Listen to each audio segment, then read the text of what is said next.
is i-review natin si Total Energies na kung saan kakabalik lang nito sa ating online earning na site. So ito is isa sa mga dating pinagkikitaan natin na umabot din siya ng half a month, no. Ngayon is mapapatunayan ko na naman sa inyo na bumalik siya at makakapag-withdraw na naman tayo dito.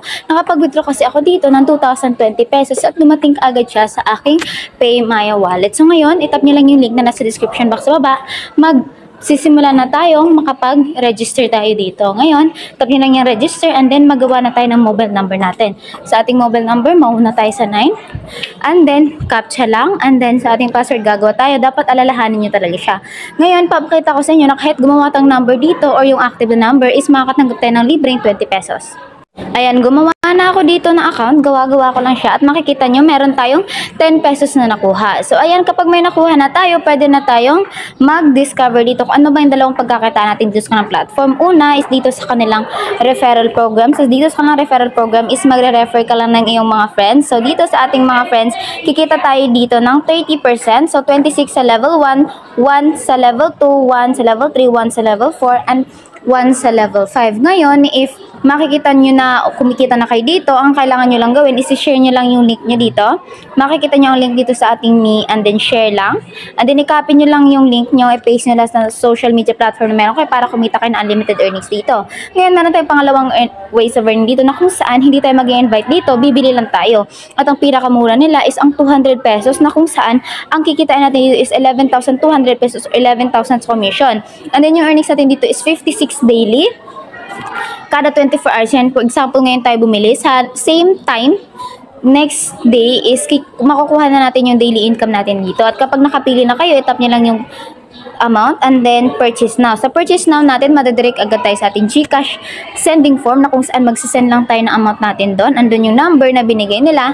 At pagkatapos na screenshot nyo lang yung proof at dito sa ating payment record, i-upload nyo yung inyong binili dito na produkto, i-upload nyo yung proof dito. Pagkatapos nun is pwede na kayong kumita dito sa kanilang platform. Ngayon, kapag kumikita ka na dito, pwede ka na mag-withdraw. Ibabayin muna natin ang ating bank information.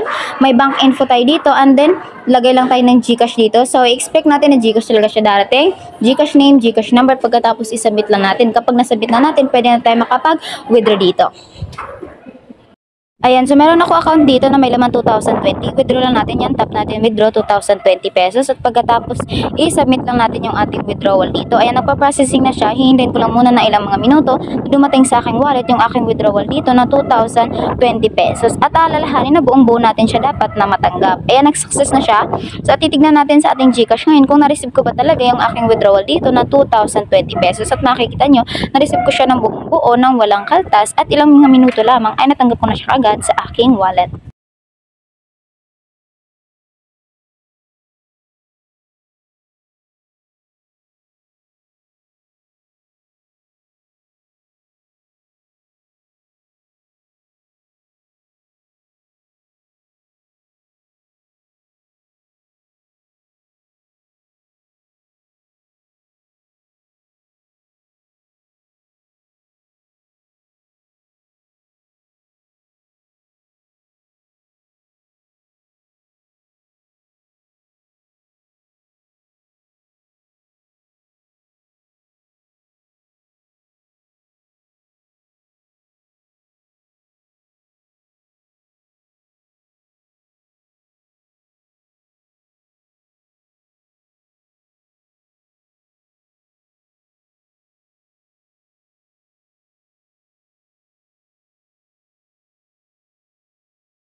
At ayan, dahil may laman na yung ating balance dito na 2,020 pesos, i-withdraw natin siya. Tap lang natin yung ating withdraw button. Ayan, at maglalagay tayo dito ng sum na 2,020 and then isasubmit lang natin siya. So sa ating withdrawal dito, ang minimum lamang is 100 pesos. So kapag 100 pesos above na yung inyong pera dito, pwede na kayong mag-withdraw agad. And then sa ating fee naman dito, 0 siya. So matatanggap natin ng buong buo yung ating withdrawal. So nagpa-processing na ang ating withdrawal, hihintayin ko lang muna ng ilang mga minuto na dumating sa aking wallet yung aking withdraw dito na 2,020 pesos. Makikita natin dito yung ating withdrawal record. Nak-success na daw yung ating withdrawal dito. So, ibig sabihin natanggap na natin or nasa wallet na daw natin yung ating withdrawal dito na 2,020 pesos. So, ayan, nakikita natin sa ating notification bar na yung 2,020 pesos na-receive na talaga natin sa ating wallet. At patunay lang ito na mapagkakitaan talaga natin ang kanilang platform.